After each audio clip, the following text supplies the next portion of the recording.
kita jalan ini dengan terang sekali, sehingga kita tidak perlu bimbang dan ragu untuk mengikuti. Semoga salawat dan salam itu sentiasa meluncur dari bibir kita, terlahir dari hati sanubari kita, karena itu tanda cinta kita kepadanya dan sebagai tanda kita mengakui dan balas budi kepadanya. Allahumma salli wa sallim wa barik wa zid wa an'im ala abdika wa rasulika Muhammad wa ala alihi wa sahbihi ajma'in. Ma'asyarul kiram yang dirahmati Allah, terima kasih yang tak terkira kepada bapak-bapakku dan saudara-saudaraku di sini, termasuk ibu-ibu dan saudari-saudari yang telah melapangkan waktu, membukakan pintu, mengizinkan saya sejenak duduk lebih tinggi. Bukan karena saya lebih utama, tapi supaya terlihat. Sebab kalau saya bangun tidak terlihat. Yang kedua, tuan-tuan kasihan sama saya. Kalau duduk bersila, cepat si pocong kaki. Tahu si pocong? Ini tidak tahu, Mak Jujuk nggak tahu deh. Kesemutan. Iyalah. Kurang dekat lagi. Wih. Dia dekat. Subhanallah. Nanti termakan pula saya. Allah Ustaz. La haula wala quwata illa billah. Ma'asyarul kiram, saudara dan ibu yang saya muliakan. Jadi mohon maaf, saya agak tinggi sedikit duduknya. Bukan karena meninggi, tapi supaya terlihat tinggi. Nah, ma'asyarul kiram dirahmati Allah.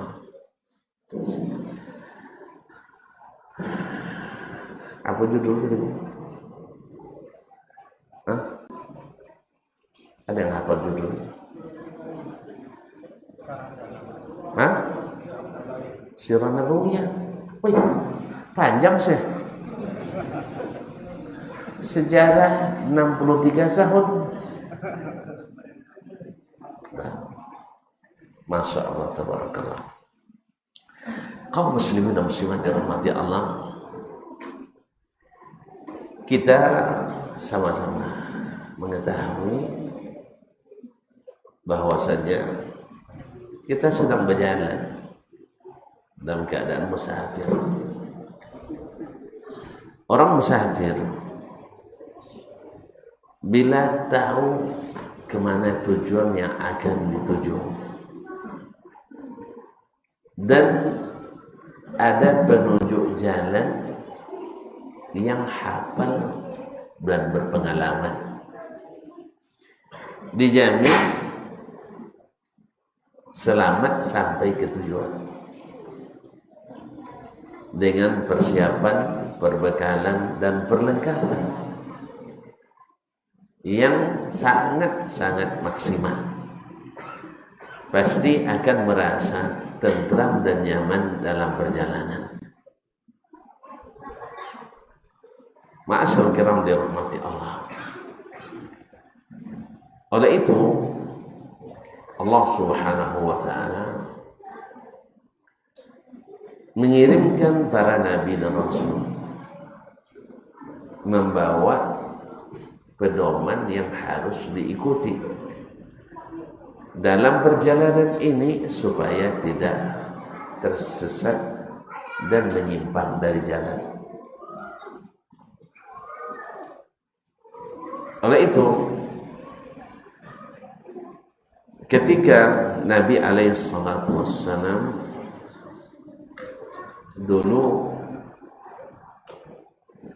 di zaman sebelum dia diutus jadi rasul, hidup di masyarakat yang centang perenang, serba kacau,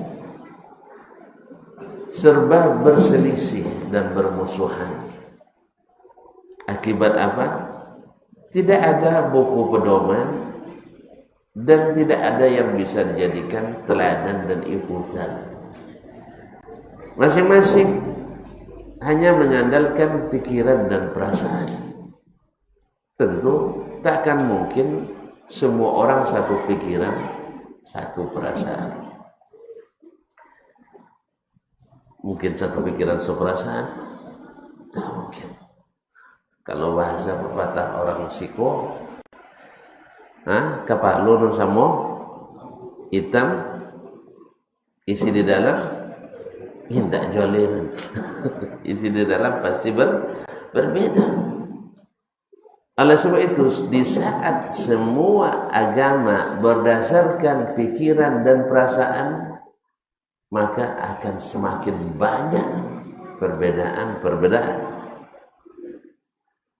Dan masing-masing kita, seperti kata Allah SWT, kullu hizbin bima ladaihim farihun.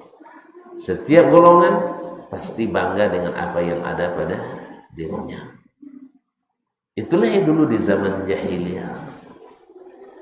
Mereka melakukan pekerjaan-pekerjaan, amalan-amalan, keyakinan-keyakinan yang tidak berdasar kecuali pikiran, perasaan, dan keinginan. Lalu datang Nabi SAW mengumpulkan mereka dalam satu keyakinan. Kemudian membuatkan bagi mereka satu jalan, dan jalan itu disebut dengan jalan lurus. Tidak nyimpang-nyimpang.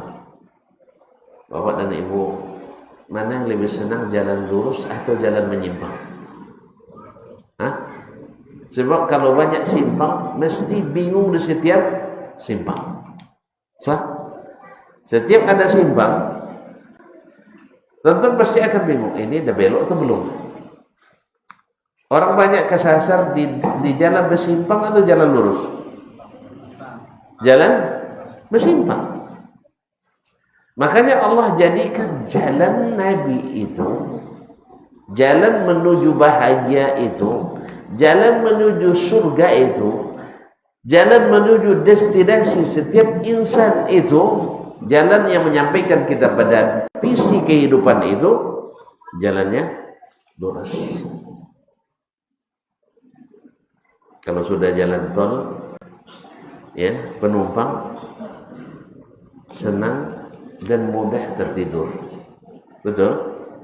Bahkan sopirnya aja sopirnya cenderung ngantuk juga. Bayangkan. Jadi tenang, tentram. Mana yang lebih banyak terjadi kecelakaan, di jalan lurus atau di jalan menyimpang? Jalan lurus. Serius ini saya. Belok-belok juga nampaknya. Enggak, ini jalan lurus. Nah, itu belok-belok kan, itu masalahnya. Ini itu sudah riset belum? Sudah ada mengadakan riset? Belum ya? Ada, tapi tidak kebanyakan. Alhamdulillah. Pertanyaan saya tadi kebanyakan. Baik. Berarti mana yang banyak, di jalan-jalan yang banyak simpangnya atau jalan yang lurus? Banyak simpang. Perempatan, pertigaan, perlimaan, alhamdulillah. Bahkan di penyeberangan dan di jalan-jalan ganggang. Apalagi ketika mau keluar dari gang masuk jalan utama, tidak noleh kiri dan kanan, khususnya ibu-ibu, dan yang ngikut cara ibu-ibu. Betul? Nah, subhanallah, sering kita naik mobil dikejutkan orang masuk tanpa melihat. Untung kita melihat. Atau jangan-jangan dia bilang pasti ustadz itu melihat. Jadi mereka tak melihat karena dipastikan. Ini kalau sempat dua-duanya memastikan saling melihat, ternyata tidak ada yang melihat, terjadi tembungan. Jadi kaum muslimin dan muslimat dirahmati Allah, jalan lurus, jalan yang selamat. Wa adna hadza sirati mustaqiman fattabi'u. Ini jalanku lurus, ikuti. Wala tattabi'us subula. jangan ikuti banyak jalan. Fatadillu an afatafarraqu an sabilillah.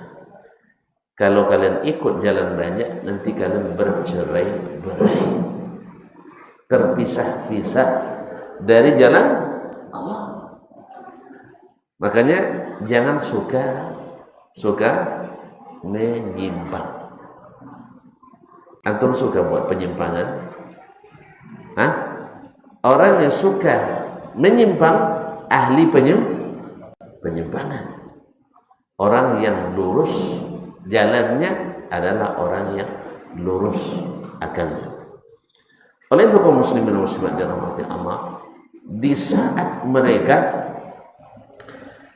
diberikan kepadanya Al-Quran dan Sunnah Nabi Sallallahu Alaihi Wasallam, dulu mereka yang banyak simpang-simpangnya itu sekarang tidak. Saya ulang kembali. Dulu orang jahiliyah banyak simpang jalannya, banyak penyimpangan. Serius? Hah? Di zaman jahiliyah banyak penyimpangan? Nggak ada. Ini menggeleng nampaknya. Antum hidup di zaman jahiliyah dulu enggak? Hah? Di zaman jahiliyah banyak enggak penyimpangan? Banyak. Apa dasarnya? Apa dasarnya? Akal, pikiran. Kalau antum tanya nanti, misal, kenapa ada orang bisa tawaf telanjang bulat di Ka'bah? Pernah lihat? Dengar pernah? Hah? Kira-kira pengen pula lihat? Enggak. Nauzubillah. Nah, orang ada yang tawaf tidak berpakaian di Ka'bah. Pernah dengar kan? Siapa yang buat? Orang jahiliyah. Apa dasarnya? Qala Allah Ta'ala. Iya. Apa dasarnya? Firman Allah, sabda Rasulullah, terus apa? Hah? Pikiran. Apa yang mereka pikirkan? Lupa lagi. Kan nak belajar sirah tadi. Nah, kenapa mereka? Apa yang mereka pikirkan? Ya, bahwasanya tanah Mekah adalah tanah haram. Apa makna tanah haram? Tanah suci. Artinya diharamkan untuk melakukan hal-hal yang kotor di dalamnya.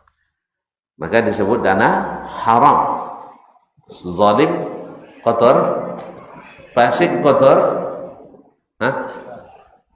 zina kotor, judi kotor, riba kotor, telanjang kotor. Iya, serius ini banyak orang telanjang sekarang. Auzubillah. Semuanya kotor. Mereka tahu itu tanah haram. Tidak boleh berbuat hal-hal yang kotor. Tapi nanti banyak mereka buat. Lalu mereka berpikir, di sini orang-orang sini kan tinggal di tanah suci, pasti orang-orang suci. Oleh sebab itu mereka mulai membuat aturan berdasarkan pertimbangan filosofis, psikologis, akademis, apa lagi? Sosiologis, terus gilologis, semuanya pakai logi-logi semuanya. Jadi kaum muslimin mereka lebih dulu dibuatnya lah aturan bahwa siapapun yang datang dari luar tanah haram karena tak datang dari negeri yang suci, maka mesti menanggalkan pakaiannya dan memakai pakaian orang yang tinggal di tanah haram. Ada yang gratis, ada yang sewa. Sebenarnya ada misi tersembunyi untuk mendapatkan PAD, pendapatan asli dayen. Iya, pendapat asli dia. Nah, kan masing-masing dapat penghasilan dari situ. Disewakan. Nah, bila tidak bisa menyewa, ini semacam terapis mereka terapkan. Bila yang datang tidak bisa menyewa atau tidak mau menyewa pakaian orang Mekah, mereka wajibkan untuk menanggalkan pakaiannya tawaf telanjang.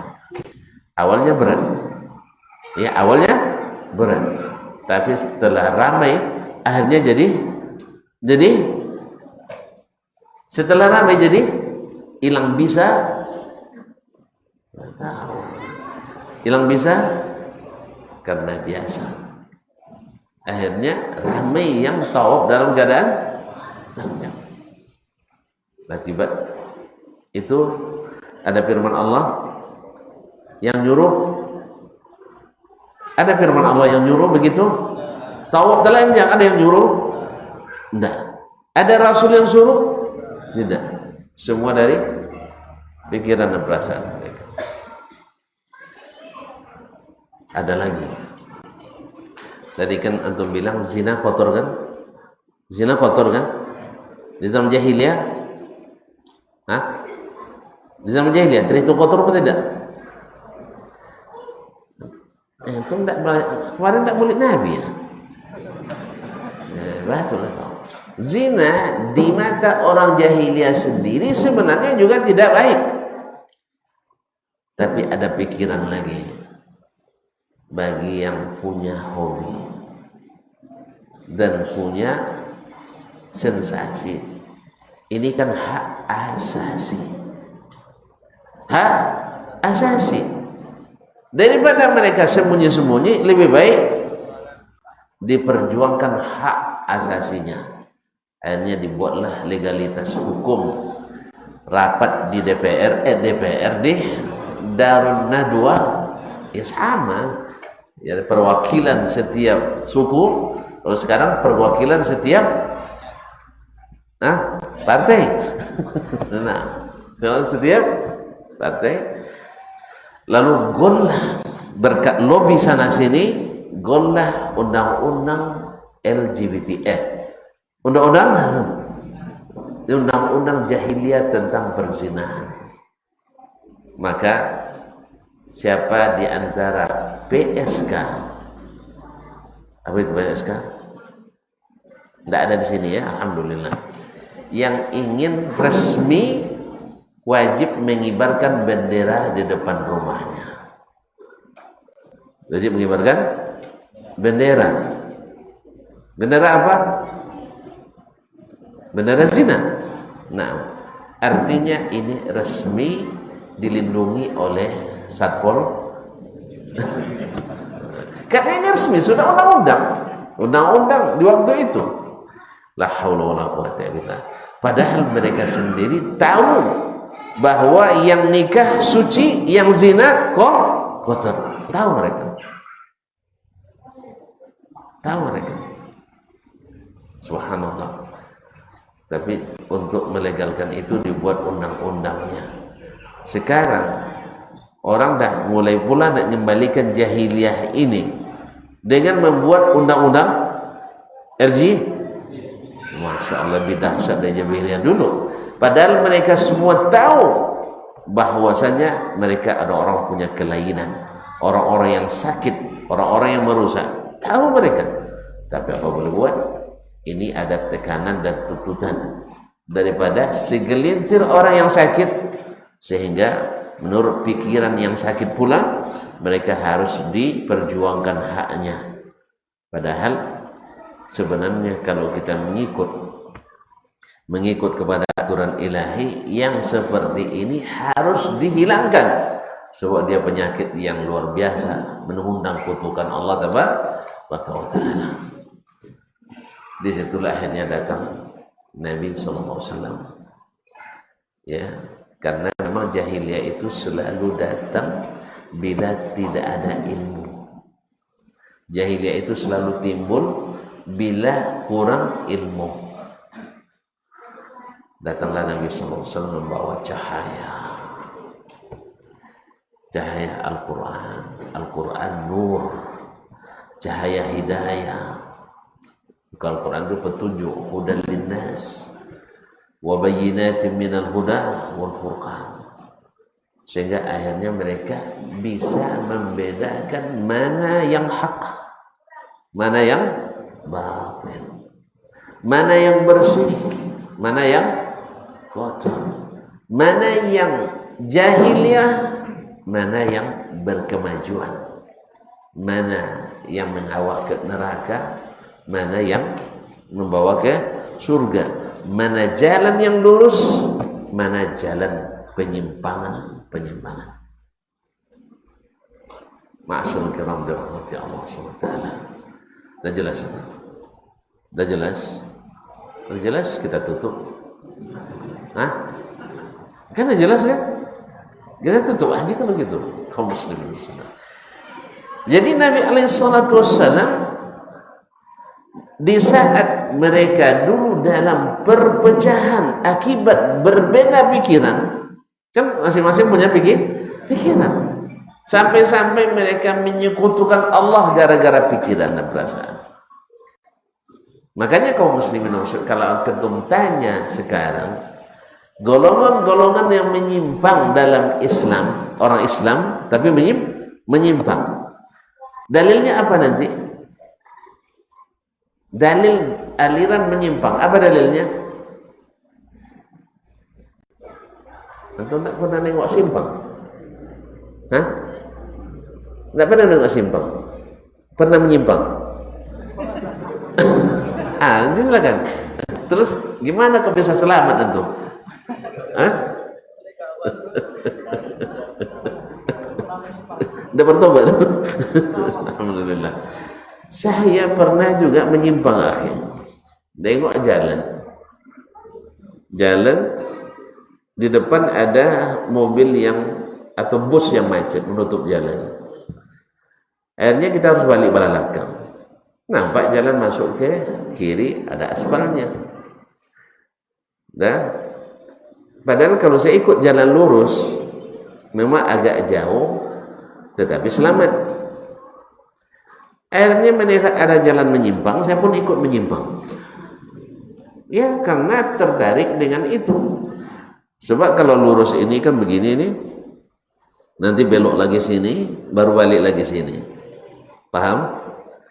Nah, kan lama loh. Tapi jalannya jelas. Nah, akhirnya nampak jalan belok kiri, ada pelangnya belok kiri. Tapi tidak ada keterangan jalan ini buntu. Enggak ada keterangan jalan buntu dan saya belum pernah masuk. Akhirnya saya pakai dalil atau pakai pikiran? Pakai perasaan lagi. Ini kan saya nanti akan ke sini juga. Daripada saya belok ke sana jauh, lebih baik saya matung dari sini. Toh juga ada aspalnya. Tanpa bertanya kiri dan kanan, langsung setir dibelokkan. Padahal sudah malam. Semakin ke dalam semakin kelam. Tapi karena dorongan perasaan, insya Allah habis gelap terbit terang. Saya tetap teruskan. Jalan terus.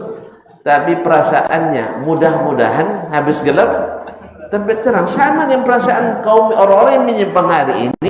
Ini kan amalan baik, mudah-mudahan diterima oleh Allah Subhanahu wa ta'ala.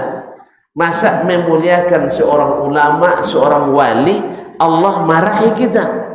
Masa gara-gara berzikir dan sholat tertentu Allah tidak terima? Keliru? Ya sama. Saya berperasaan, misalnya kan kalau belok sini ini ke air tiris, balik lagi Naga Berani balik sini kan. Ya, ini balai tempat orang balai jorang, balai jering kan. Anehnya, pasti ujungnya ke balai jering juga kan itu. Alhamdulillah, semakin ke ujung semakin kelam, semakin ke ujung semakin sempit. Terakhir di ujungnya tinggal lagi jalan setapak. Tinggal jalan setapak. Ya, di depannya pola orang. Tahu pola? Kebun orang. Nah, ada kebun orang di situ. Akhirnya saya harus memilih antara mundur lagi dan jauh sekali, atau saya tinggalkan mobil situ jalan kaki. Pilih yang mana? Balik lagi. Akhirnya karena jalannya mundur dan sempit, tidak bisa kencang lagi, lambat. Baru dah jauh, baru dapat tempat untuk muter. Itu pun harus hati-hati. Akhirnya rencana lebih cepat sekitar 5 menit, jadi terlambat sekitar 25 menit. Jelas kaum muslimin? Dah. Rencana lebih cepat 5 menit, akhirnya terlambat 25 menit. Gara-gara ikut penyimpangan. Yang karena dasarnya pikiran dan perasaan. Betul? Nah, inilah gambaran semua orang beragama yang menyimpang itu akibat daripada rasa dan pikir. Makanya setiap aliran menyimpang pasti dasarnya pikiran dan perasaan. Jelas kaum muslimin? Allah mengatakan ini tentang dirinya, Rasul mengatakan tentang Allah seperti itu juga. As-salafus salih, sahabatul kiram mengatakan tentang Allah begitu juga. Lalu datang orang dengan perasaan dan pikirannya menolak itu, menyimpang. Bahkan dengan begitu kasarnya mengatakan orang yang mengaku seperti Al-Quran dan hadis seperti as-salaf dianggap tidak menggunakan otaknya. Bahkan dengan bahasa orang-orang itu otaknya sudah di-off-kan. Tahu di-off-kan? Sudah dimatikan. Jadi kalau sudah dimatikan, berjalan lagi otaknya, berjalan pikirannya lagi. Nah, jadi kita ini sama artinya orang-orang yang sudah tidak waras. Apa dasarnya? Pikiran dan perasaan. Kalau kita tanya, di mana Allah mengatakan bahwa dia tidak seperti ini? Oh, menurut pikiran sepulan. Imam, sah? Ya, imam itu dua macam. Ada imam sesat, ada imam selamat. Iya tak? Ada waja'na min a'immatan yahduna bi amrina lamma sabaru. Ada jadi dikatakan waja'na min a'immatal kufri. Ada imam-imam kekufuran, ada imam-imam hidayah. Imam juga memang. Ada imam dhalal, ada imam rasyad. Sebagaimana kata Imam Al-Ghazali mengatakan ulama juga ada ulama su'. Ya, ada ulama as-su'. Ulama memang. Jadi kadang-kadang kita dengan perasaan kan imam tuh, ulama tuh, tidak mungkin salah. Taib, Nabi tidak ulama. Mungkin Nabi salah. Jadi kaum muslimin dan muslimat dirahmati Allah. Makanya kesesatan itu lahir dari pikiran dan perasaan. Oleh itu maka Nabi SAW mengajak kita berjalan bergandengan dengannya, bersama-sama menuju rumah bahagia. Di mana rumah bahagia kita mau? Di surga. Mau dengan perasaan atau dengan ikut? Pakai perasaan meraba-raba atau ikut jalan lurus? Yang lurus. Nabi SAW jelas ini dibuat garis besar di tengah. Garis besar di tengah. Lalu di kiri kanannya ada garis-garis kecil, jalan-jalan kecil. Lalu Nabi katakan hadza sabili. Ini jalan saya. Fattabi'u, ikut jalan ini. Kemudian wa ala hafatai tariq, di kiri kanannya ada subulus syaitan, jalan-jalan syaitan. Wa ala kulli ra'si tariq, di setiap pangkal jalan ada sitarun murkha yura min batiniha, ada tirai-tirai transparan. Tahu kain transparan? Antum kalau nak kelihatan cantik istrinya belikan apa?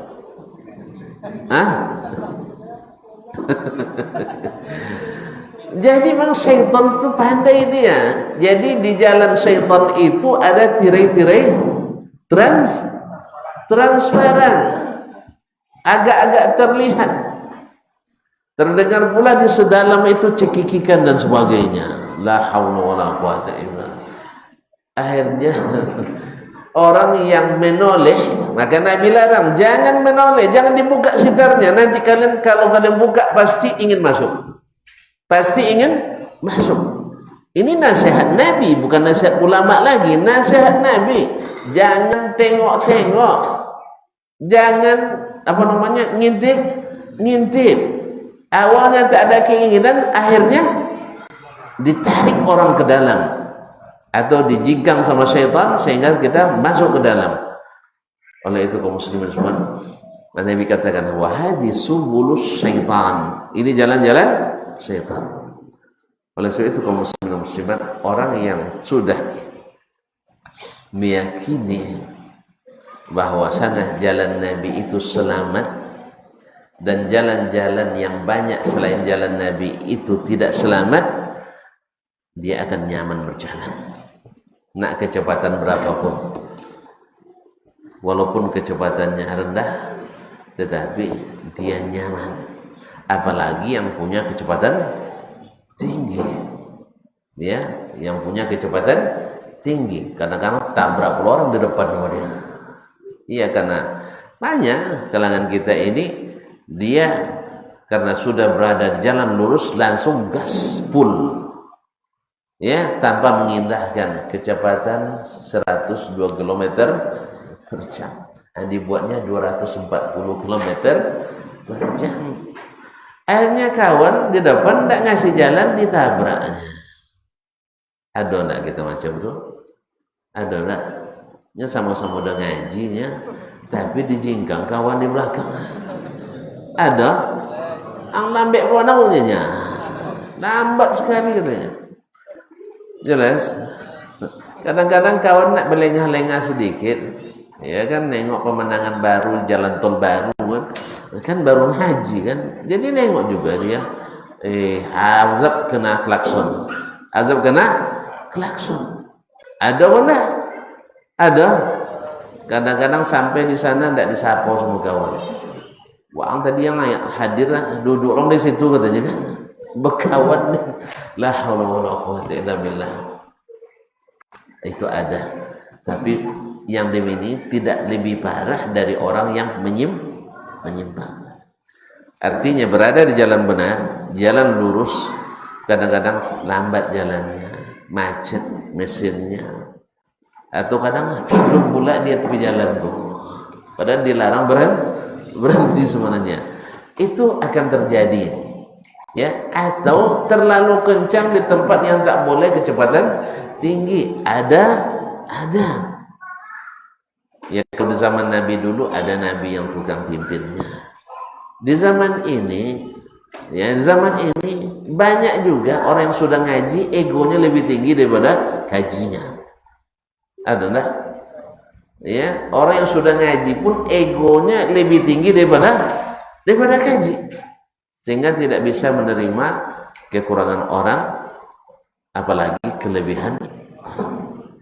Dan penyakit juga ada, tetapi lebih selamat daripada mereka yang ikut menyimpang.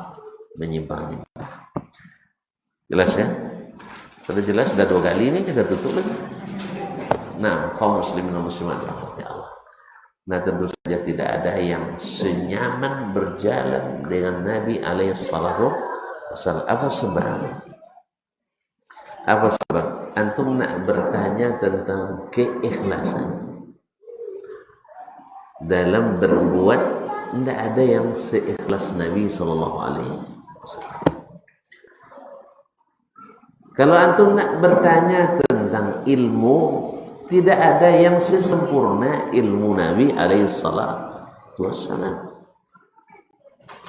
Kalau nak bertanya tentang kesabaran dalam menempuh jalan ini, tidak ada yang sesabar Nabi sallallahu alaihi wasallam. Kalau bertanya antum tentang peduli dengan kawan yang sama-sama berjalan dengan kita, tidak ada yang lebih peduli dari Nabi sallallahu alaihi wasallam. An-nabiyyu aula bil mu'minina min anfusihim. Nabi itu lebih dekat kepada orang beriman dari orang beriman ke diri mereka sendiri. Nabi itu lebih banyak memikirkan keselamatan kita sampai ke kampung bahagia, ya saya? Lebih daripada kita memikirkan diri kita sendiri. Allah, sampai dia, saya azan. Oh, ada yang azan? Ayolah, silakan.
حول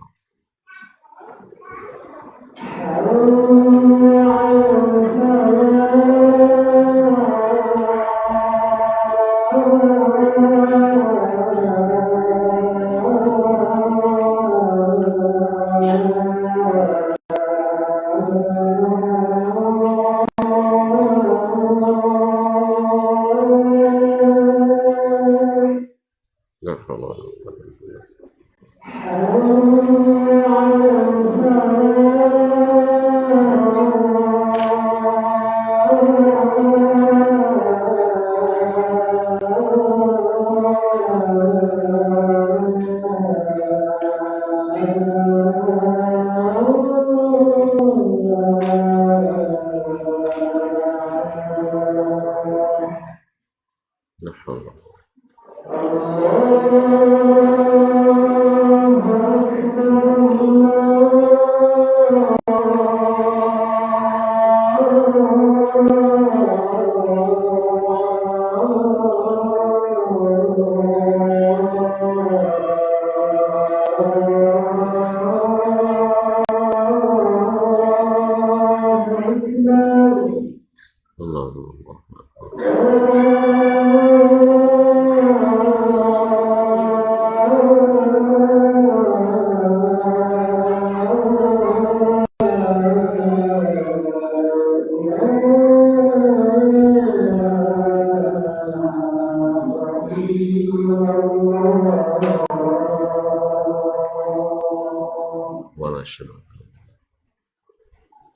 اللهم صل على محمد اللهم رب هذه الدعوة التامة والصلاة القائمة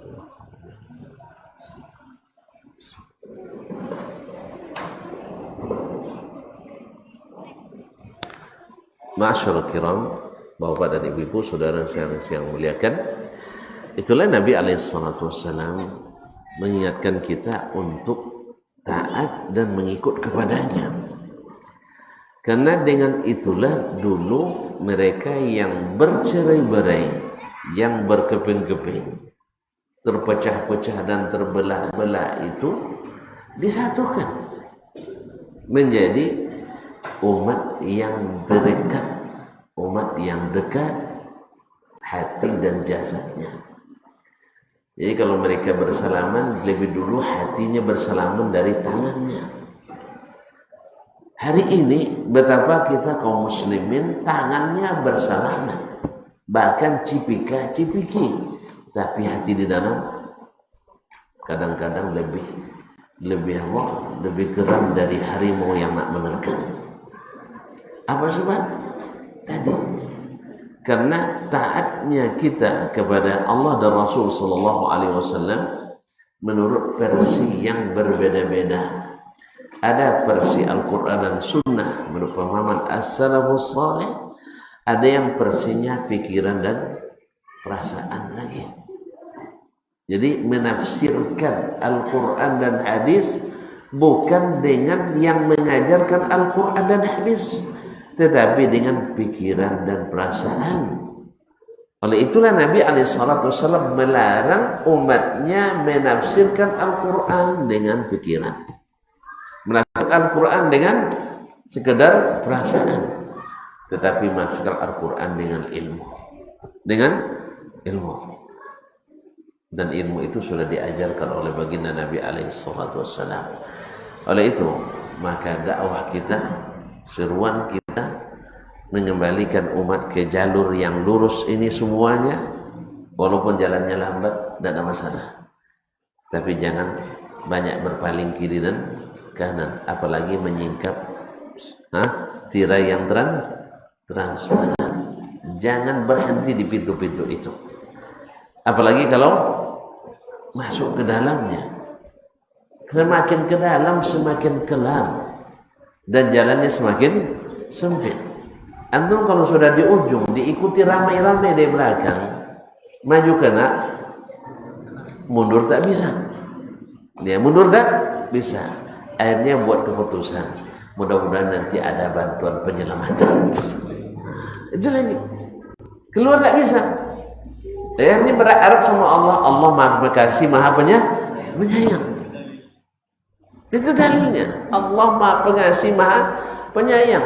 Masa gara-gara celana cingkrang saya masuk neraka, sungguh terlalu.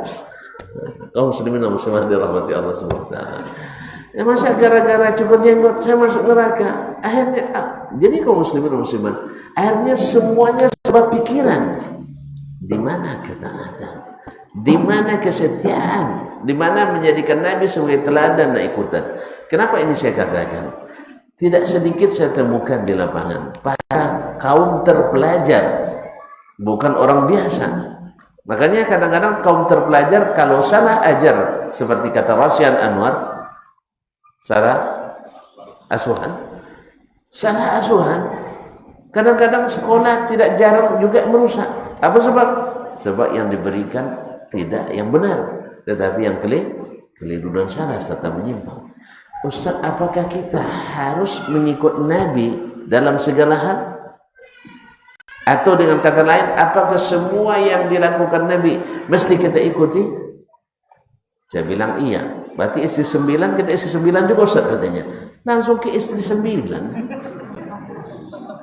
Yang tinggal di Gunung 9 aja belum bisa istri 9. Kamu muslimin semua, saya tanya lagi, antum sanggup istri 9? Kalau sanggup, lakukan. Satu aja belum punya semua. Satu aja masih mikir-mikir. Saya tantang, mau nggak nikah sekarang? Saya bayarkan maharnya. Nggak mau kan? Masih pikir-pikir. Yang masih pikir-pikir peragu. Hah? Sudah? Kan yang kedua bisa. Hah? Dia cari sesuatu yang mustahil. Kenapa tidak contohnya Nabi sholat malam? Itu contohnya kenapa? Mesti sholat malam juga? Iya sholat malam, silakan. Atau Nabi banyak sedekah, mesti sedekah juga banyak? Iya. Tidak, istri 9 pula disebutnya. Dia satu aja tidak sanggup. Atau yang keduanya angkat tangan kan? Yang keduanya sudah angkat tangan kan? Apalagi istri yang ada di belakang sekarang. Enggak, live. Ada live nah. Dia nonton barangkali. Jadi kaum muslimin semua Allah. Itu kan pengecualian. Itu kekhususan Nabi. Kenapa itu yang dicari? Banyak hal-hal yang bukan khusus Nabi. Maka Nabi alaihissalam, kaum muslimin, kenapa saya katakan mesti ikut Nabi dalam segala hal? Iya. Oh enggak Ustaz, yang ada hukumnya saja, yang tidak ada hukum enggak. Saya katakan, antum nak masuk surga? Nak masuk surga? Iya. Nak masuk lambat apa cepat? Cepat. Siapa yang paling cepat masuk surga? Siapa yang manusia yang paling cepat masuk surga? Nabi Muhammad SAW. Nah kalau antum tahu, ya, nak pergi ketemu Pak Jokowi, orang yang paling cepat bisa masuk ke istana negara, antum nak ikut jauh dari dia atau dekat dengan dia? Diulang lagi. Antum nak masuk ke istana negara, ikut orang yang dimudahkan masuk atau ikut orang yang belum tentu bisa masuk? Serius? Nah, kita sepakat tadi, siapa yang pasti masuk? Yang paling dekat Nabi SAW. Nah, antum kalau sempat di hari kiamat, karena di dunia antum tidak dekat, di kiamat tentu jauh juga. Ya walaupun ikut nama asyhadu an la ilaha illallah wa asyhadu anna muhammadar rasulullah, tapi antum selalu menjauh dari ajarannya. Mungkin dekat-dekat dengannya nanti di akhirat. Nah, mustahil.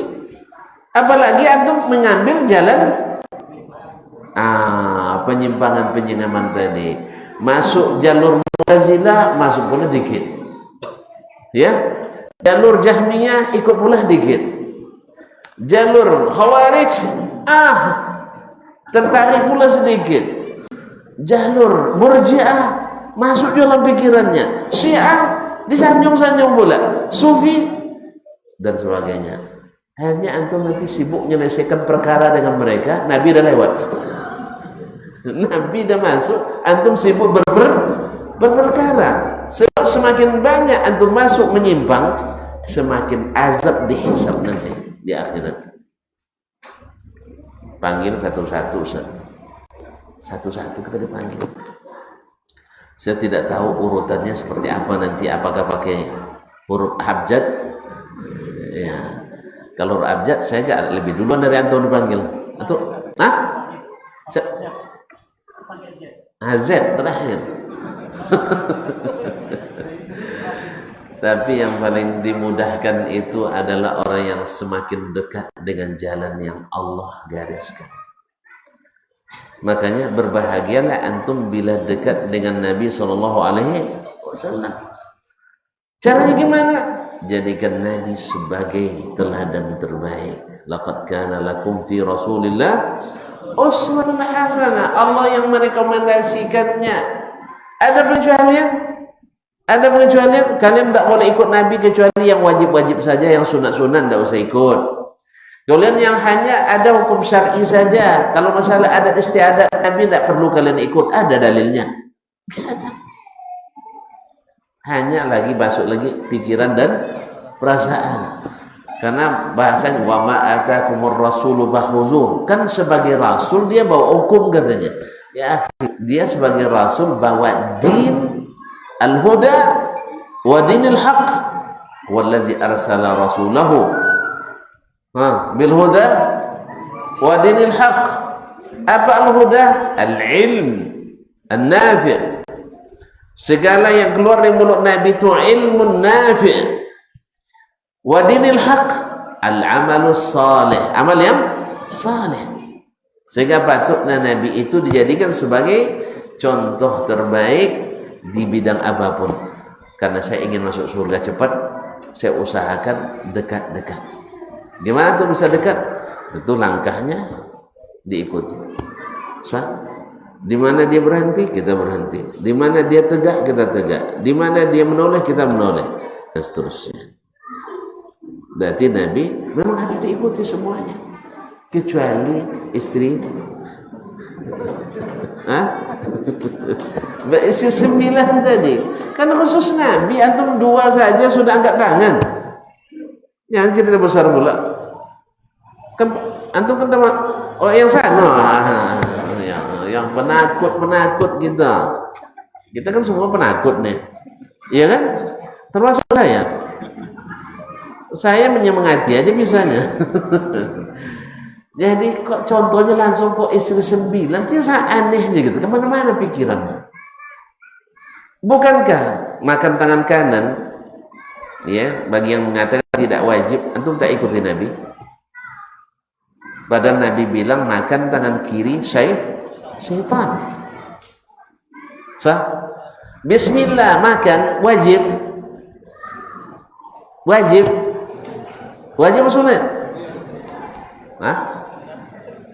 Ikhtalafal ulama. Jadi khilaf. Antum keras kajinya ini wajib.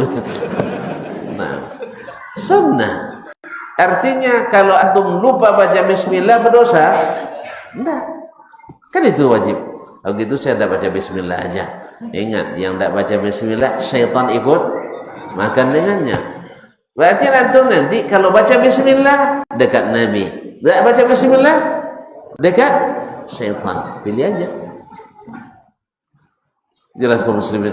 Nah, sekarang Nabi SAW tidak pernah memakai pakaian yang menutup mata kakinya.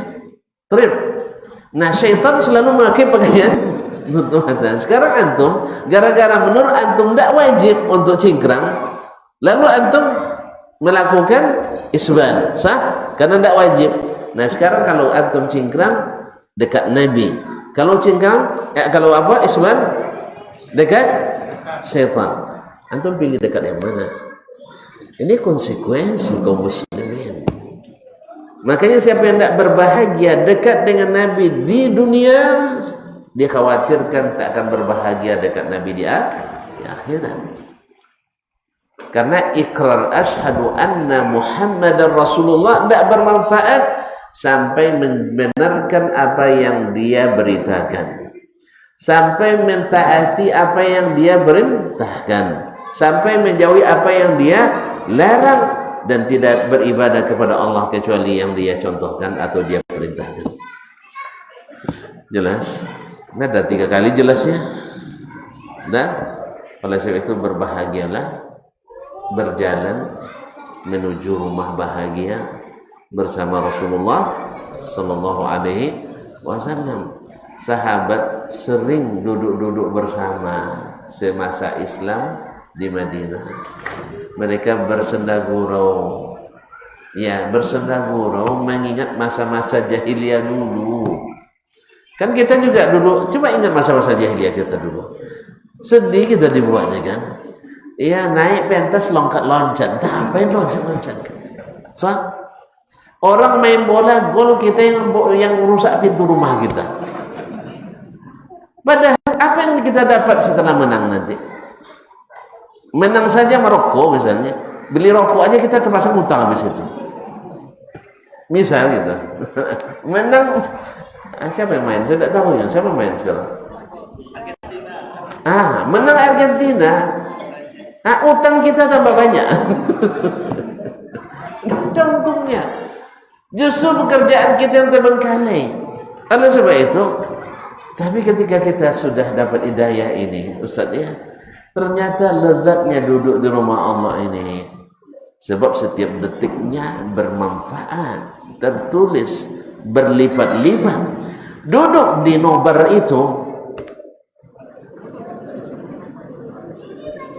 saya nak tanya, berapa pahalanya? Saya tidak mengharamkannya, salah paham enggak ya? Ustaz ini macam tak suka aja. Kemarin nampak nengok bola, saya tengok. Saya bukan tidak suka, ya, tapi saya tidak menyempatkan diri untuk itu. Nah, karena ada yang lebih besar daripada itu. Iya, bagi saya tidur untuk bisa kegiatan besok lebih berharga daripada nonton itu. Jelas? Atau baca ilmu dan sebagainya, atau baca Quran sebagainya. Kaum muslimin dan muslimat. Tapi kalau seandainya masih mau juga, kita tidak mengatakan itu haram, tapi minimal buang-buang waktu. Hasilnya sampai juga tidak lama masuk di HP nanti besok pagi-pagi itu. Pas buka WA grup, yang ini grup yang banyak nih. Sudah ada cuplikan golnya. Ya mau tidak mau terbuka juga. Ya bukan tidak sengaja. Misalnya grup Dewan Hakim Nasional, misalnya kan, masuk di sini Dewan Hakim Nasional, saya buka, langsung keluar hasil final malam tadi atau semifinal dan sebagainya, keluar, ya, tentu terklik juga, karena tidak jelas maknanya tadi apa, ternyata dapat cuplikan. Jadi kaum muslimin dan muslimat rahmati Allah. Jadi bersama Nabi itu sangat berharga. Mereka akhirnya tersedak gurau. Lucu kita dulu ya kawan, katanya. Awak nak pergi musafir, ya, takut ndak bawa Tuhan ikut. Takut ndak membawa Tuhan ikut. Ndak paham nampaknya. Masa jahiliyah, bukan sekarang. Jadi akhirnya kan Tuhannya kan batu ataukah kayu, dibawa yang dari batu lumayan beratnya 200 kilo. Iya kan, kemudian memberatkan, menaikkan ke onta kita juga katanya kan, menurunkannya kita juga. Dia duduk sendiri, itu golek nak pandai duduk sendiri, habis itu gini-gini kita sama dia kan, ya tak? Ya kan, minta kita sama dia. Sama juga dengan kita sekarang minta sama yang sudah mati kan, ya fulan, ya syekh, ya habib, ya wali dan sebagainya. Padahal dia sendiri tadi panggang lalu kita nggak tahu. Allah musta'an. Jadi lucu kita ya katanya. Akhirnya nak dibawa yang dari kayu lebih kurang, apalagi kalau kayu kulim pula kayunya. Apa yang berat itu? Berbau misalnya. Apa? Jati tenggelam. Jati misalnya, Meranti apa Jati? Jati, taib. Akhirnya mereka berinisiatif membuat Tuhannya dari tepung, ya, dari tepung diadon pakai susu, dikasih juga sedikit campuran kurma biar manis-manis sedikit, kismis. Akhirnya berbentuklah Tuhan tuh. Dimasukkan baik-baik ke dalam tempat yang sudah disiapkan, diletakkan tempat yang aman, jangan sampai patah tulang. Jangan sampai patah kaki. Habis itu berjalan musafir, sehingga di suatu tempat keluarkan Tuhan, didudukkan, habis itu disembah, minta gitu, iya, minta. Habis itu masukkan lagi, lama-lama habis bekalnya, minta sama Tuhan tak ada ngasih. Minta apapun cara Tuhan, kami habis makanan, gimana caranya? Tuhan jawab aja nggak tahu. Akhirnya apa yang dilakukannya? Coba diambil dikit telinganya, dimakan. Kata orang tua kita dulu kan kualat katanya kan, ternyata nggak apa-apa, nggak ada kualat. Air lagi telinga sebelah, makan lagi. Enak rupanya, kan ada campuran susu dan sebagainya tadi. Akhirnya habis Tuhan dimakan. Nah, itulah perasaan dan pikiran jahiliyah itu. Hanya tidak pakai dalil, tapi kita dihantui oleh hal-hal yang menakutkan yang sebenarnya tidak ada hakikatnya. Setelah Nabi menjelaskan kepada mereka, "Qul la yusibana illa ma kataballahu lana." Katakan tak akan menimpa kecuali yang Allah tuliskan untuk kita. Ya kan? Andainya berkumpul seluruh manusia dari awal sampai akhir, jin dan seluruhnya, untuk beri manfaat kepadamu, mereka tak bisa berikan manfaat kecuali yang Allah sudah tuliskan untuk kita. Inilah akidah. Akhirnya nyaman kita, tinggal lagi kita menuju Allah yang satu dan mengikuti jalan yang satu. Tidak ada terpengaruh dengan jalan-jalan lain. Banyak panggilan, banyak syubhat, tapi jangan dilihat dan jangan didekat. Tetap nempel ke Nabi alaihissalatu wassalam. Harus ikuti Nabi, iya. Sebab Nabi katakan, kullu ummati yadkhulunal jannah. Umatku seluruhnya berhak masuk surga, illa man aba. kecuali yang tidak mau, yang enggan. Wa may ya'ba ya Rasulullah, ada yang tidak mau ya Rasulullah. Kata Rasulullah SAW, man ata'ani dakhalal jannah. Siapa yang taat kepadaku masuk surga. Wa man asani faqad aba. Siapa yang tidak mau maka dia enggan masuk surga. Oleh itu ketika Thauban, pembantu Nabi SAW, mengatakan, ya Rasulullah, inni uhibbuka asyadda min hubbi li nafsi wa li ahli. Saya cinta kepadamu lebih daripada cintai diriku dan keluargaku. Wal an nahnu fid dunya iza ashtaqtu ilaika ji'tuka. Di dunia ini ketika kita masih hidup, gila aku rindu, aku datang kepadamu. Sehari tak lihat Nabi, dia tidak tahan. Coba sehari tak lihat Nabi, dia nggak tahan.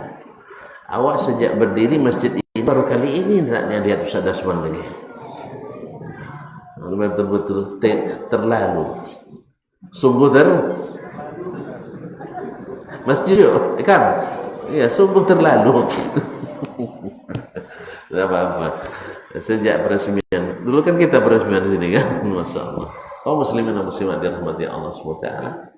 Jadi dia tidak tahan, tidak bertemu Nabi dalam sehari sekali. Nah besok wa idza mitna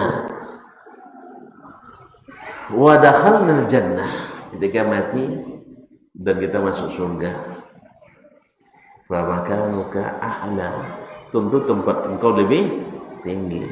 Bagaimana saya bisa bertemu denganmu? Itu yang terpikir olehnya. Nabi termenung dan tercenung. Ini masalah gaib. Nabi tidak punya ilmu. Nabi tidak punya ilmu gaib kecuali yang Allah berikan tentangnya, atau kecuali yang diberitakan oleh yang Maha mengetahui yang gaib, Allah SWT. Akhirnya Allah jawab dengan ayat Al-Quran. Wa may yuti'illaha war rasul fa ulaika ma'al ladzina an'ama Allahu 'alaihim minan nabiyyina was-siddiqina wasyuhada'i was-salihin wa hasuna ulaika rafiqa. Siapa yang taat pada Allah dan Rasul. Allah taat katanya. Kalau taat dia mengikuti. Pilih-pilih, pakai pilih-pilih. Kalau pilih-pilih tidak taat namanya. Sama dengan orang sekarang, kenapa kalian demo? Kan disuruh sabar oleh Nabi SAW. Tapi kapan sabar Ustaz? Ya, kan dia nggak adil. Kalau adil nggak sabar lagi, syukur lagi. Jadi baru kita tidak ini Baru kita tidak apa setelah mereka adil. Kalau adil, ya namanya tidak sabar lagi. Saya baru sabar kalau pemimpinnya sudah adil. Ya, kalau sudah adil, sabar lagi namanya. Apa namanya? Syukur. Nah, kaum muslimin dan muslimat yang dirahmati Allah, siapa yang taat pada Allah dan Rasul, mereka bersama an-nabiyyin, para nabi, was-siddiqin, orang-orang siddiq, was-syuhada, para syuhada, was-salihin, dan orang-orang salih. Itulah sebabnya kita disuruh Allah selalu dalam setiap rakaat salat, ihdinas siratal mustaqim, tunjukkan kami jalan yang lurus. Tidak ada jalan kiri kan kanan, tidak ada penyimpangan di dalamnya. Siapa jalan itu? Siratal ladzina an'amta alaihim. Ya, faulaika ma'al ladzina an'ama Allahu alaihim minan nabiyyin was-siddiqin. Orang yang Allah beri nikmat pada mereka, yaitu jalannya para nabi, para siddiqin, para syuhada, dan orang-orang saleh. Oleh sebab itu, maka kita tidak harus mengenal jalan itu.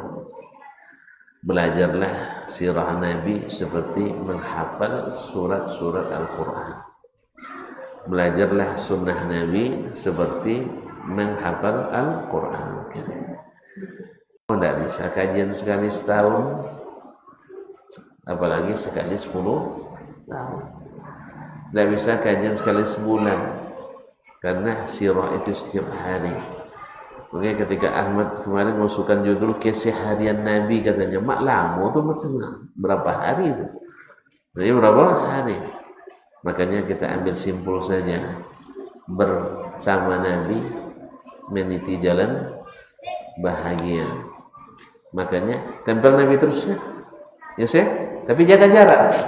Jangan jaga jarak dengan Nabi terus. Kalau bisa seperti kata Sufyan Ats-Tsauri, "Lau istata'ta alla tahukka ra'saka illa bis-sunnah faf'al." Andainya kau menggarut kepala, harus cari dalil dulu sunnah. Kalau tidak lakukan, buat itu. Paham tak? Menggarut kepala aja, kalau bisa cari dalilnya dalam sunnah Nabi Sallallahu Alaihi Wasallam. Padahal ini kan masalah adat saja, kebiasaan sehari-hari, kan? Tapi kata Sufyan Ats-Tsauri, begitu mereka memahami bagaimana pentingnya menempel ke Nabi Sallallahu Alaihi Wasallam. Lalu antum nak mengatakan saya tidak mau ngikut Nabi dalam segala hal, itu urusan masing-masingnya, terserah. Tapi saya katakan saya ingin masuk surga cepat. Iya, makanya saya ingin merapat dekat-dekat dengan Nabi Sallallahu Alaihi Wasallam, tentu saja dalam kerangka mastata'tum, sesuai dengan kemampuan kita. Emangnya sesuai dengan kemampuan kita dan sesuai dengan semangat kita. Kita lebih banyak abainya. Saya tidak mengatakan memang semua bisa kita buat, tidak bisa semua. Tapi yang artinya maknanya yang mampu kita buat, jangan gara-gara tidak mesti mengikuti Nabi lalu kita tinggalkan. Bukan itu. Kita katakan saya berprinsip harus ikut Nabi Sallallahu Alaihi Wasallam. Zikir seperti beliau, sholat seperti beliau, puasa seperti beliau, tidur seperti beliau, kan mudah itu kan. Makan seperti beliau, minum seperti beliau, ngambil seperti beliau, senyum seperti beliau, kan mudah semuanya. Tapi kalau cerita nikah 9, ya tidak mungkin lah. Nikah 2 saja masih belum berani. Jangan itu, antum ke situ aja terus pekerjaannya. Atau misalnya untuk berjihad fisabilillah, bagi kita sekarang belum terbuka, karena ada adab-adab syar'i yang harus ditaati, bukan dengan meledakkan diri dengan bom bunuh diri. Ini bukan jihad, ini jahat.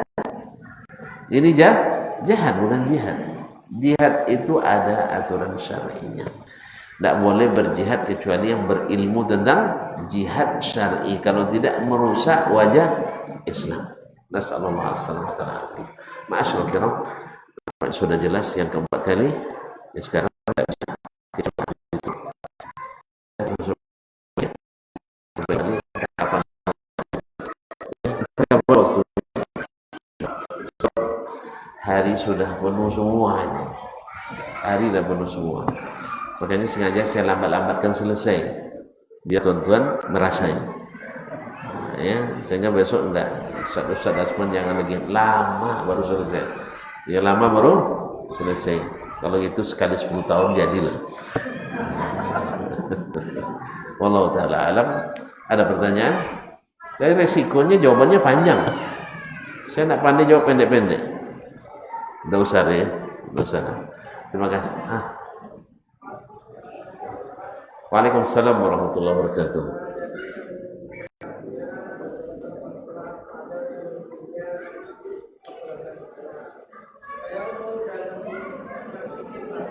Berapa? Masya Allah, masih macam 50.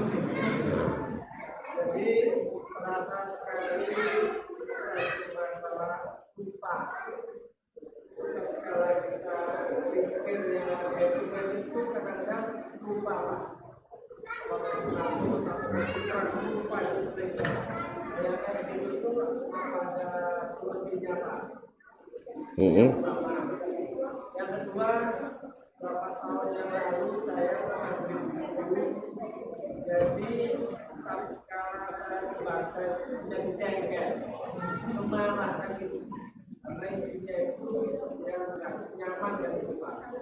Maka buku yang saya beli itu apa dibuang atau bagaimana Pak? Judulnya membongkar kejurukan laki-laki. Tapi kalau saya baca mungkin jengkel. Karena isinya menjelaskan tadi. Itu saya baca.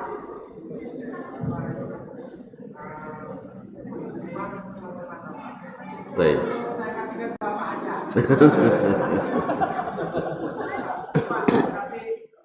Assalamualaikum warahmatullahi wabarakatuh. Lupa itu sesuatu yang tidak bisa kita hilangkan dari diri kita. Ada yang cepat, ada yang lambat, ada yang sering, ada yang jarang. Dan kalau kita lupa, Allah Subhanahu wa taala tidak membuat kita berdosa. Rabbana la tu'akhidna in nasina aw akhtana. Nah, bila lupa dalam suatu amalan, Allah juga Rasul memberikan solusinya. Misalnya kita sholat Isya lalu lupa apakah ini rakaat keempat atau rakaat ketiga, maka kata Nabi SAW, dia yakin, ambil yang yakin, karena antara 3 dan 4 berarti yang yakin 3, maka jadikan 3 lalu tambah serakaat lagi, nanti salam, selepas salam sujud sahwi 2 kali dan salam lagi. Itu solusinya. Kalau solusinya misal tadi seperti Bapak bilang zikir, sekarang terlalu lupa saya misalnya. Kalau lupa, bukan lupa kadang-kadang. Kalau kami ini kadang ngantuk. Nah itu zikir misalnya kan, Subhanallah wa bihamdi, Subhanallah. Udah sampai di sini. Ini udah pindah ke sini. Manu tadi kan. Nah yang seperti ini ulang lagi dari awal. Ada masa-masanya kita memang gimana enggak ngantuk, tidur semalam kadang jam 2 baru tidur misalnya. Tentu dibawa duduk selepas subuh itu zikir pagi petang itu mengantuk. Atau ketika di mobil siang tadi misalnya tidak istirahat, buat zikir hilang lagi. Yang solusi seperti ini diulang kembali dari hitungan pertama. Kecuali ada lupa-lupa ingat misalnya 11 atau 12 tadi, ambil yang yakin 11. Wallahu a'lam. Adapun buku yang Bapak sebutkan membuat Bapak jengkel, membuat Bapak tidak nyaman. Karena memang hati orang beriman itu kalau dapat fitnah tidak nyaman.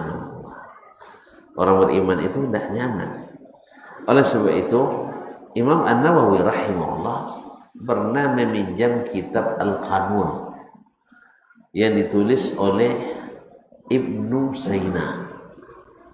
Ibnu Sina seorang filsuf dan dokter, ya, ahli kedokteran. Sebenarnya dalam Islam kita punya banyak nama yang juga ahli, tak sekala ada Ibnu Sina. Tapi karena yang mengisytiharkan ini orang barat. Apa sebab? Karena orang barat itu suka filsafat, dan Ibnu Sina seorang filsuf. Yang kedua, kenapa itu yang diisytiharkan kepada kaum muslimin di dunia? Karena filsafatnya Ibnu Sina cenderung menyesatkan. Di antaranya dia yang mengembangkan teori bahwa kenabian itu bukan pilihan Allah tapi usaha seorang hamba, dengan makna walaupun Nabi Muhammad sudah wafat, saya masih punya bakat untuk jadi nabi. Ini kan potensi melahirkan nabi-nabi palsu.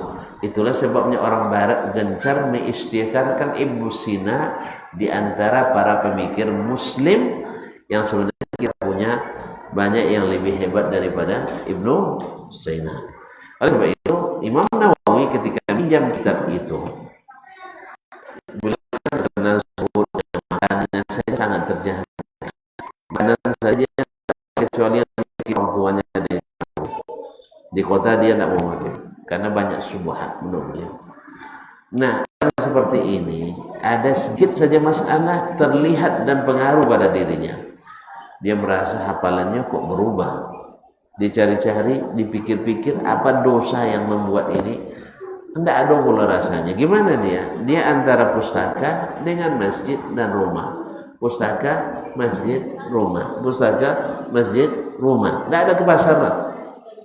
Alawak, Masya Allah, ada pasar banyak tuh dong, situ kan banyak terlihat. Ya Pak ya? Dia karena memang dia adalah kepala pustaka Baitul Hikmah dulu di Damaskus. Akhirnya dia berpikir jangan-jangan yang membuat rubahnya hafalan saya ini adalah kitab ini. Akhirnya dia kembalikan ke pemiliknya, kembali hafalannya seperti sedia kala. Ternyata Allah melarang dia untuk membaca kitab itu, karena kitab itu mengandung banyak racun, walaupun tidak bisa dinafikan ada pula manfaatnya bagi keilmuan kedokteran dan sebagainya. Tapi di dalamnya ibaratnya buahnya beracun, Pak. Ada manfaatnya tapi ada racunnya. Termasuk buku yang Bapak baca tadi, membongkar. Kalau bongkar-bongkar itu kan tidak bagus, kadang ada rusak-rusak tuh, Pak. Kalau bongkar-bongkar itu barang-barang rusak dan rongsok biasanya. Nah, apakah buku itu Bapak hancurkan, Bapak buang, atau berikan ke saya? Saya pun tak minat membacanya, Pak. Sudah terlalu banyak kitab-kitab seperti itu yang sudah saya baca, alhamdulillah. Jadi kalau Bapak nak kasih sama saya, tidak ada masalah. Tapi saya tidak berminat juga membacanya. Takut nanti merusak hafalan saya pula. Hafalan dah rusak juga, tambah rusak nanti. Atau merusak hati saya juga. Bapak sendiri tidak nyaman, apalagi saya. Jadi rata-rata itu semuanya fitnah. Semuanya adalah fitnah. Tak terbukti di lapangan seperti yang mereka katakan. Oleh sebab itu, saya sering katakan orang-orang yang keluar anti Wahabi misalnya, pas tidak aman di negerinya berlindung ke negeri Wahabi, makan, minum, hidup tenang. Di negeri tidak tenang, pindah ke situ. Semuanya orang pimpinan Presiden Yaman dulu, dia sangat anti dengan Wahabi. Pas dia dijatuhkan rakyatnya, berlindung kemana? Ke negeri Wahabi. Tokoh besar umat Islam Indonesia ketika tidak aman di Indonesia, berlindungnya ke negeri Wahabi. Lalu ada fitnah, mereka haus darah, tidak bisa menerima orang yang tak sepaham dengannya, dan sederet bongkar-bongkaran lagi, ya Pak. Tapi sebenarnya justru itu membongkar kesesatannya sendiri.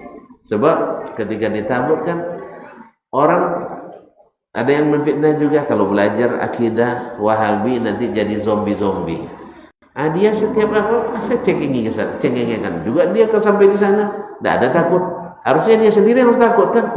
Zombie datang. Terbayang tuh. Pernah nengok film zombie? Pernah? Saya belum. Kayak apa?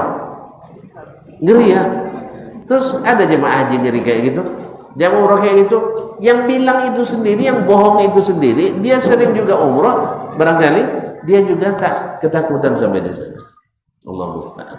Berarti jelas Pak bohongnya. Kalau gitu dilenyapkan aja Pak, tapi jangan dibuang, karena mungkin ada ayat-ayat, karena kesesatan itu tidak jarang juga menggunakan ayat. Makanya tadi saya katakan, menafsirkan Al-Quran dengan pendapat menyesatkan. Makanya tafsir Al-Quran dengan Al-Quran, Quran dengan hadis Nabi, Quran dengan aqwalus sahabah, baru Quran dengan bahasa Arab. Sebab nih panjang lagi cara. Makanya saya bilang tadi kalau nanya panjang jawabannya. Nah, ini misalnya menjelang Natalan ini banyak penyesatan sekarang dengan ayat Quran. Misalnya, tidak boleh mengatakan orang kafir. Allah menyebut lakum dinukum waliyadin. Awak tanya di mana? Ayat itu katanya di surat Al-Kafirun. Coba baca awal. Qul ya ayyuhal kafirun. Allah sendiri bilang mereka orang kafir. Lupa ustaznya itu. Lupa profesor bahwa itu di surat Al-Kafirun. Nyelamun tidak baca Quran barangkali. Baru tidak baca Quran. Sekarang lagi, menjelang Natalan ini, Allah sendiri mengucapkan selamat Natal kepada Nabi Isa. Wa salamun alayya yawma wulidtu wa yawma amutu wa yawma ub'atsu hayya. Keselamatan bagiku ketika aku dilahirkan, ketika aku mati, ketika aku dibangkitkan hidup kembali. Nah, Allah bilang selamat Maulid itu kan Natal ya, maksudnya yauma wulidtu, hari aku dilahirkan. Kalau orang Islam sebut Maulid, orang Kristen sebut Natal. Jadi mirip-mirip juga nampaknya ya. Kaum muslimin dan muslimat dirahmati Allah. Maulid bahasa Arabnya. Selamat Maulid kepadaku, kan itu terjemahan letter lainnya. Allah mengucapkan selamat lahir kepada Nabi Isa. Ini adalah kejahilan luar biasa. Sebab kalau seandainya kalimat salamun alayya yawma wulidtu, selamat kepadaku ketika hari dilahirkan, berarti ada juga ucapan selamat.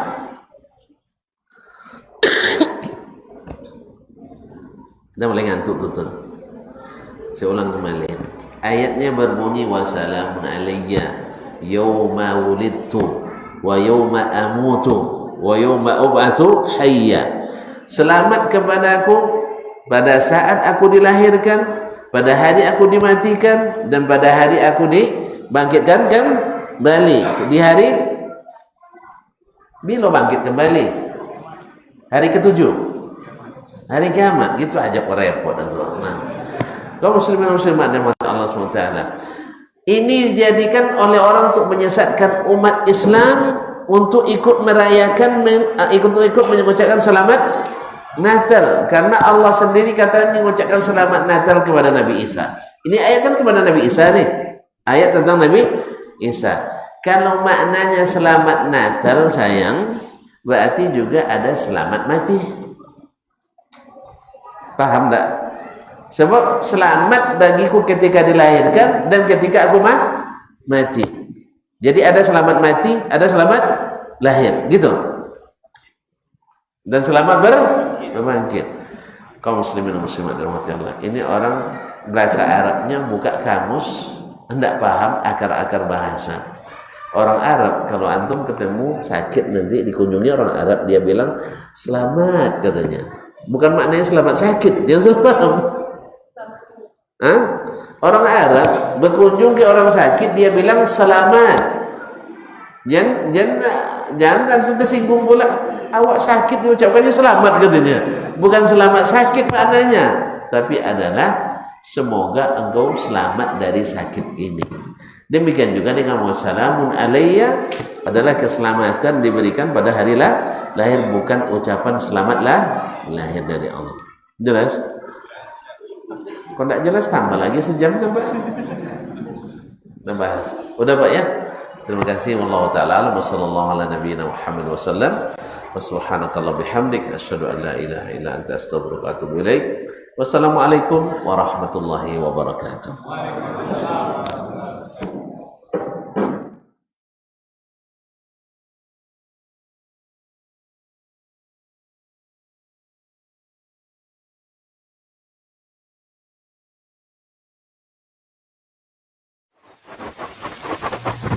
barometer amal kita saleh tak salehnya di salat kita. Bila salat kita ikhlas dan sesuai dengan sunnah Nabi SAW, maka insya Allah amalan yang lain mengikuti. Ini aktivitas ini membantu saya di akhirat atau akan menyulitkan saya di akhirat? Kalau seandainya perbuatan itu ternyata akan menyulitkan kita di akhirat kelak, tinggalkan perbuatan itu. Anta ni'mal jund. Kamu adalah sebaik-baik prajurit. Coba lihat. Kamu adalah sebaik-baik prajurit. Maka tujuannya adalah menghancurkan kehidupan rumah tangga.